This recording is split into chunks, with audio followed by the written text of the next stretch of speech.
তোমরা কি জানো, মার্কেটে এখন অনেক পাকা তাল পাওয়া যাচ্ছে। আর এই তালটাকে দেখেই আমার মনে হলো তোমাদেরকে তালের বড়া বানানো শেখাই।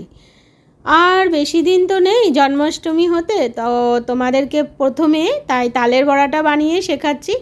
প্রথমে আমি একটা বড় সাইজের তাল নিয়ে ভালো করে তার খোসাগুলো ছাড়িয়ে নিয়েছি, আর ওর থেকে যত মাড় ছিল সেগুলোও বার করে নিয়েছি। এরপরে একটা বড় পাত্রে ওটাকে 15 মিনিট ধরে জাল দিয়ে নিয়েছি।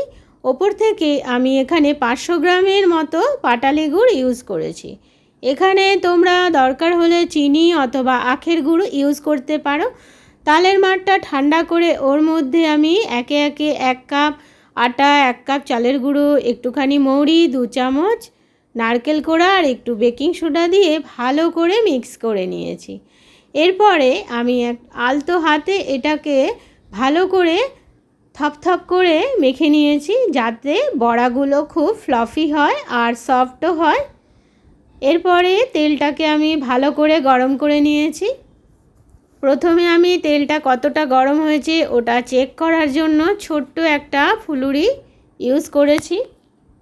প্রথমে দেখতে পাচ্ছ আমি তেলটা গরম করে ছোট্ট একটা বড়া ফেললাম, দেখছি হ্যাঁ মোটামুটি তেলটা গরম হয়ে গেছে। একে একে সব ছোট ছোট বলের মতো বড়াগুলো ছেড়ে দিলাম। ব্যাস, আমার তালের বড়া রেডি।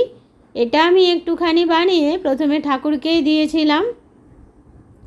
আমি প্রথমে সব কিছু খাবার বানিয়ে প্রথমে এই উনুনের ওপরে দিই, না হলে ঠাকুরকে দিয়ে দিই।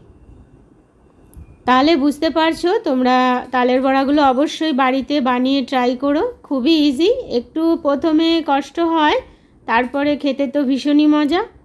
এইভাবে তোমরা অবশ্যই বানাবে আর খাবে। আজকের মতো টাটা, ভালো থেকো, এনজয়।